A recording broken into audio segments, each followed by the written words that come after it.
Hello and welcome to Kent Tonight, live here on KMTV. I'm Finn McDermott and here are your top stories on Tuesday, the 23rd of June. 10 years of Brexit. We asked more than 1,000 people in Kent how they would vote during another referendum. We need to stay as we are. We need to up our own game, for want of a better way of putting it.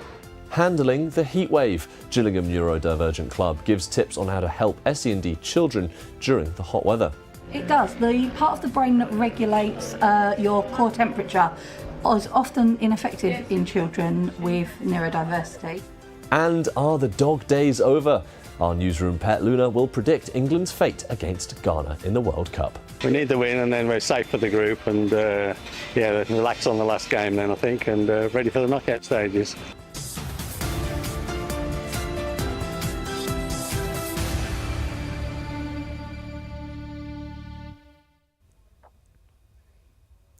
Well, today marks 10 years since the UK voted for Brexit in what many would call a divisive move. But here at KMTV and our sister station, Kent Online, we wanted to know how residents in Kent would vote if there was another referendum. And the results? Well, 1 in 4 people who voted for Brexit back in 2016 would now vote to stay in the EU. Naila Mohammed brings us this exclusive report. As far as I'm concerned, I don't want anything to do with Europe. I feel we're better in Europe. I'd still vote leave. I would vote leave as well. It's been 10 years since Kent went to the polls in a referendum that divided the country. To leave the EU or to remain, that was the question put to voters. And in 2016, over 59% of the county voted to leave. But there can be no doubt about the result. Of course, I don't take back what I said about the risks. It is going to be difficult. We've already seen that there are going to be adjustments within our economy. But 10 years later, is Kent feeling any buyer's remorse? Well, we took to the high streets of the county to ask you how you would vote in another referendum. We spoke to 100 people across each district in Kent and Medway, knocking on doors and stopping you in high streets. And the results? Over 57% of you would now remain. A change in tune from 2016. And among those who voted leave 10 years ago, 1 in 4 now say they would switch sides and vote remain. Support for Remain varied dramatically based on where you live in the county. Tunbridge Wells saw the strongest backing for EU membership across anywhere in Kent, while Tunbridge and Morling saw the largest shift in voter intention. And here in Medway, we saw the second largest shift, with over a third of those who voted for Brexit in 2016 now saying they would vote to stay within the EU in another referendum. But how does the rest of the county compare? In 2016, Ashford was the biggest voter of leave across the entire county, with almost 60% of residents choosing Brexit.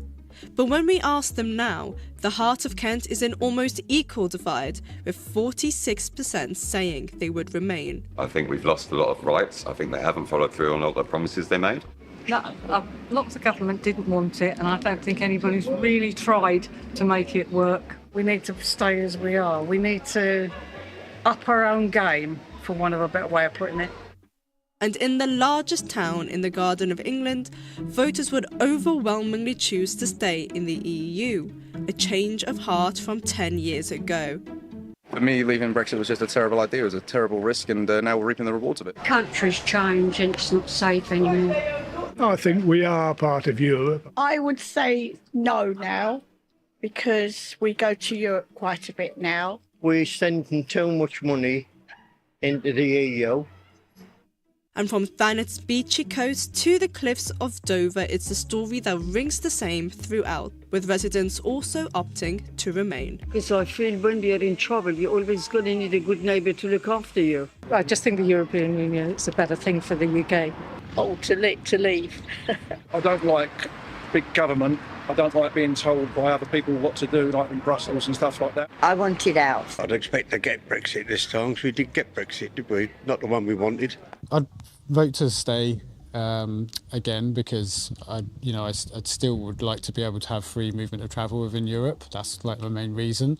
I'd vote Remain again, because it's clear that we're worse off than we were before Brexit. I think that Brexit makes this country a lot worse for a lot of different reasons. But just how significant are these results?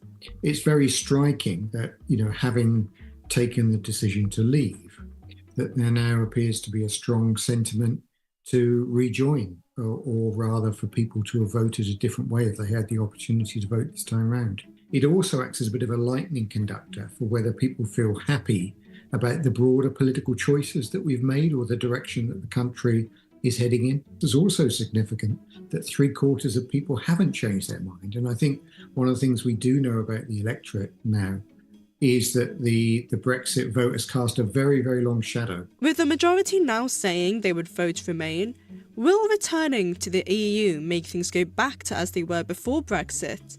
Or will there be other implications? But the European Union has changed. And the terms of membership that the UK would face would most likely to be different. Anybody who seeks to join the European Union now has to adopt the single currency, so you'd have to swap the pound for the euro. And we'd have to join the so-called Schengen area, which is the area in which people move freely. Two examples of policy areas which the UK would have to adopt. Now, 10 years on from Brexit, the debate is anything but over. While some say that they would choose differently if they had the opportunity, others remain just as convinced that they made the right decision back in 2016. Naila Mohammed for KMTV across all of Kent. And Naila joins us here in the studio. So, Naila, 1,350 people, quite a lot to interview. Tell us, what was the process of conducting that survey? Well, it was a really intensive process. Over 1,000 people speaking across all of Kent. You can imagine that's a lot of work and a lot of time, and it did take a lot of time. It took around 2 months, I'd say, and what we did is we sent reporters out with pen and papers and sometimes just their phone, literally just going through the high streets, knocking on people's doors, going into businesses, asking people how they voted in 2016, if they did vote, and then how they would vote again in another referendum. And what we did is to get an ample sample size, we tried to get 100 people in each of Kent's 13 districts.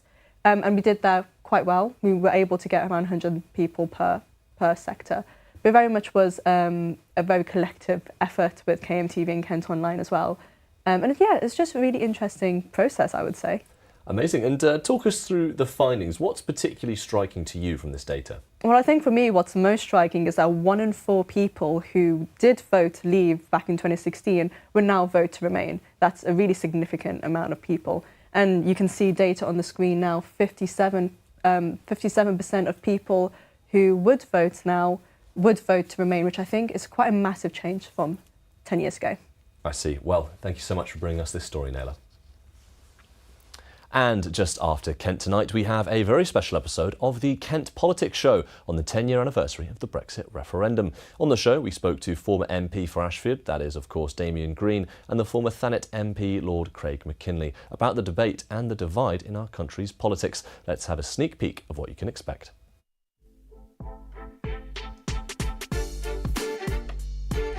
To discuss all of this 10 years on when they were last together here, the former MP for Ashford, Damien Green, who supported the case for Remain, joins us, as well as the former Thanet MP, Lord Craig McKinley. So politically, it was grim at the time, and it's stayed grim since. Remember the period, we were on the European Scrutiny Committee together, and even that committee was all sort of divided. But no, the same arguments about sovereignty, about being able to do your own thing, about saving that money that we give to the European Union, all of those Brexit freedoms, they're just as important now as they were then.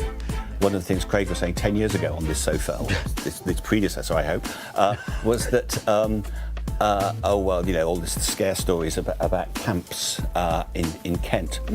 Well, we had Napier Barracks, we had all the problems with that. There was a time when both Holiday Inns in Ashford were asylum hotels and others all over Kent. So actually, Kent has become a repository for people coming to this country. It's beyond my comprehension how on earth we allowed 4 million new migrants in the last 5 years.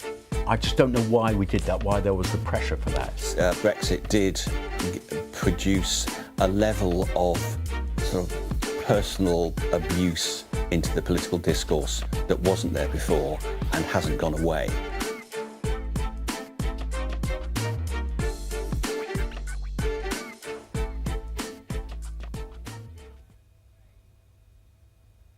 After multiple instances of antisocial behaviour in coastal towns over the last few months, dispersal orders have been put in place in Thanet.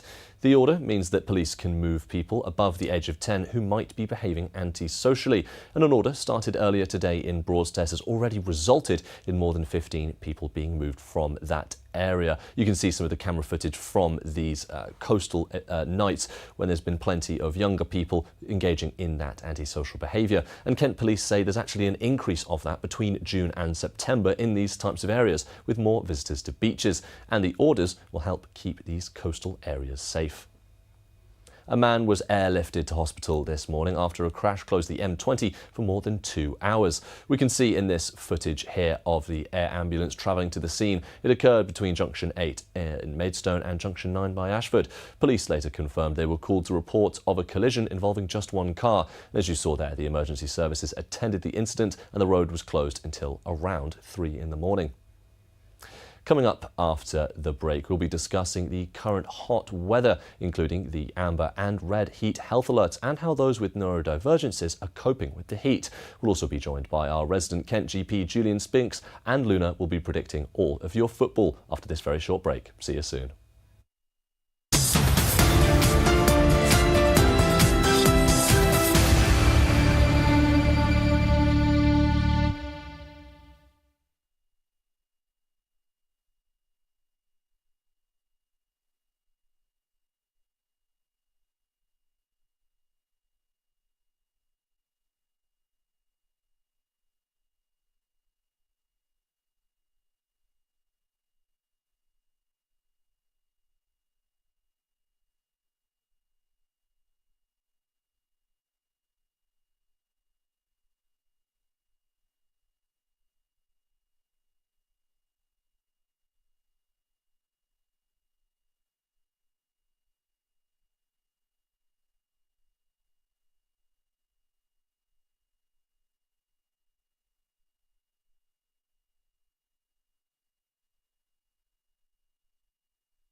Hello and welcome back to Kent Tonight, live here on KMTV.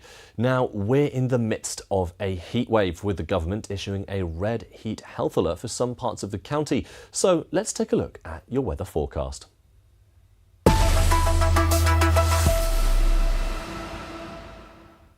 Well, going into this evening, it's looking like still somewhat warm, somewhat mild, with that yellow weather, an amber warning, I should say, for this evening. Tomorrow morning, getting slightly warmer, clear skies all around. That warning staying with highs of 27 degrees. And as we get into tomorrow afternoon, we're getting into that danger territory with much higher temperatures, highs of 34. And on Thursday, there will be that red weather warning for certain parts of the county, including Sevenoaks, Tunbridge Wells, Dartford and Gravesend, getting cooler into the weekend.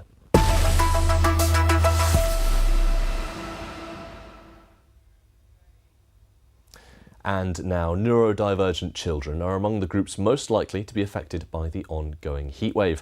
Club Awesome in Gillingham say exposure to prolonged heat can lead to sensory overload. This comes as the Met Office issued a rare red health alert because of the rising temperatures, with schools across the UK closing or allowing authorised absences. Our community reporter Henry Luck went down to see what they had to say. Summer might be an exciting time for children, but for those with autism facing soaring temperatures right now, it can be a nightmare for them and their parents. Children on the spectrum are prone to sensory overload and shutdowns due to the bright sun, hot temperatures and sweating. It does. The part of the brain that regulates your core temperature is often ineffective in children with neurodiversity, and it causes their temperatures to be irregular anyway. So when we're in the middle of a heat wave, it just means that they are finding it much harder to keep themselves regulated with their temperature, which then obviously leads to other issues and can cause them to have more meltdowns and such. Because of this, parents here at Club Awesome face unique problems in keeping their children cool. And a lot of them like to hide under their clothes, i.e. they'll wear like a hoodie or wrap up in a blanket or something because that's their security, and so they get overheated. I don't have any at school. I have an older one that's at home, and he has a constant large fan on him the whole of the time that goes all night. And even if I go in to turn it off, he moans at me or whatever. But that's because he's under a thick blanket, because he needs that security of being under the blanket. If you're a parent with a neurodivergent child, a good tip is to put squidge toys in the freezer so they can still have that sensory experience, but it will help to keep them cool at the same time. But of course, it's always important to make sure they're still drinking plenty of fluids. As a result of the Met Office's red weather alert, schools have been taking action to help pupils stay safe. I know other schools are allowing authorised absence and things like that, which I think is a really good idea, because I do think 30 children in a small classroom with windows that are safety fitted so they can't open and one fan is not helping the children. With the weather looking to get even hotter, Club Awesome says it's important to watch out for neurodivergent children during this heatwave. Henry Luck for KMTV in Gillingham. And to discuss the heat further, safe practices and who exactly is at risk, I'm joined by our resident GP and health news expert, Dr. Julian Spinks.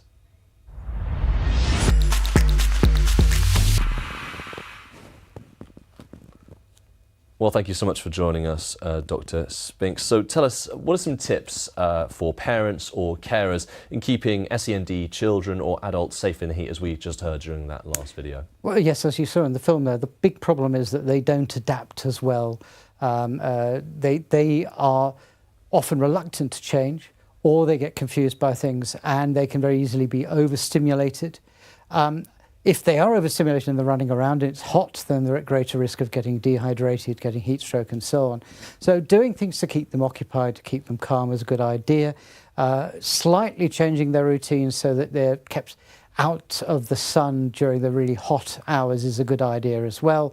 And making sure they're going to have plenty of fluids, and if they won't take water, go for soft drinks and things like that. I see. Now, on social media, I've been seeing some posts about how exactly people who are on antidepressants like fluoxetine need to be extra careful of getting heat stroke. Now, I try not to believe everything I see on social media. Is there truth in this claim? There is actually an element of truth in this.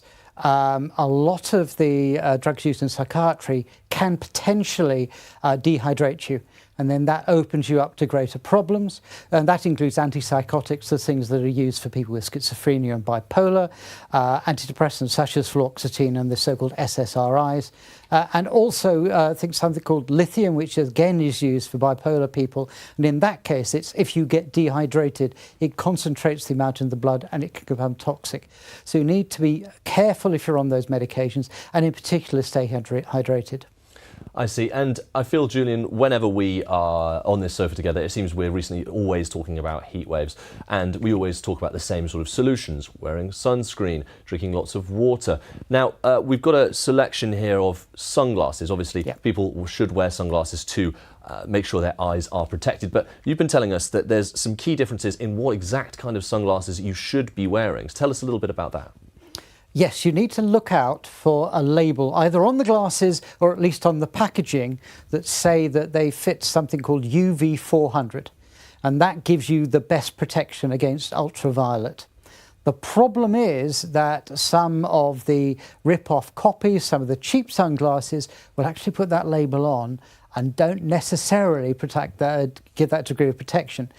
If you don't have that protection, actually wearing sunglasses is worse because your pupils dilate, more UV gets into your eyes, and there's a risk of it causing damage at the back of the eyes, causing cataracts and even cancers. So reputable brands are more likely to work. Getting it from a reputable retailer is more likely to be the case. The other thing you can do is, if you've got a UV light, is to shine it onto a white area and then put the sunglasses in front. And if where the lenses are blocked and you can see it as a black shadow, it means that's giving good UV protection. I see. Thank you so much for your time, Doctor.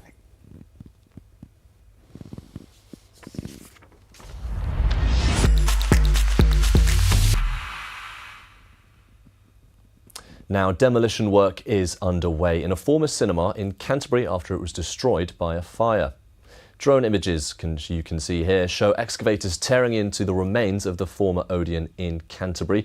Now, from the 1930s all the way until the COVID pandemic, there was a picture house in St George's Place welcoming thousands of filmgoers each week. And you can see back in February some of those fires that ripped through the building in February, leaving it structurally unsafe. And as we can see, no longer able to use. You can see the fire engines there that were spraying water onto the building as they had to pull down sections to protect the other surrounding buildings. A busy road near a secondary school will be closed for 2 months for works to upgrade water networks.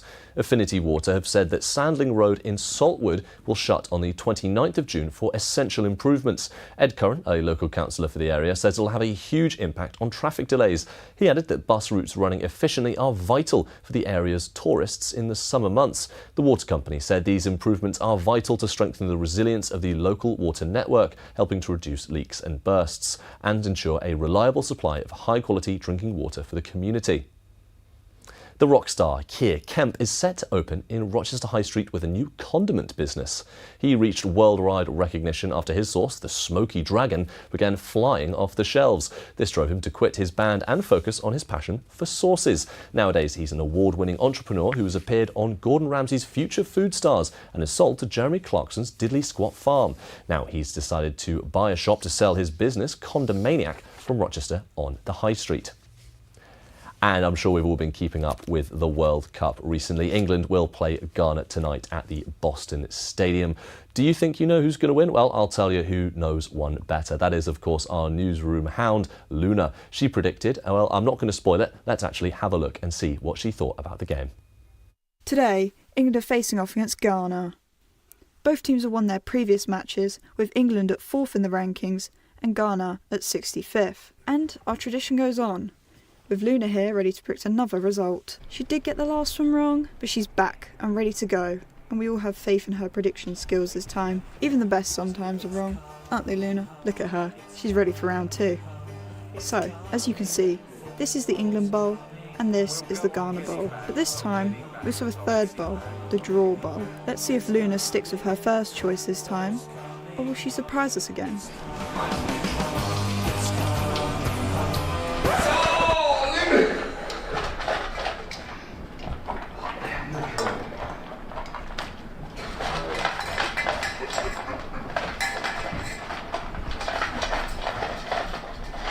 Now we know who Luna will be cheering for, let's see what people on the streets think about tonight, and if they agree with Luna's decision. Yeah, on the score itself,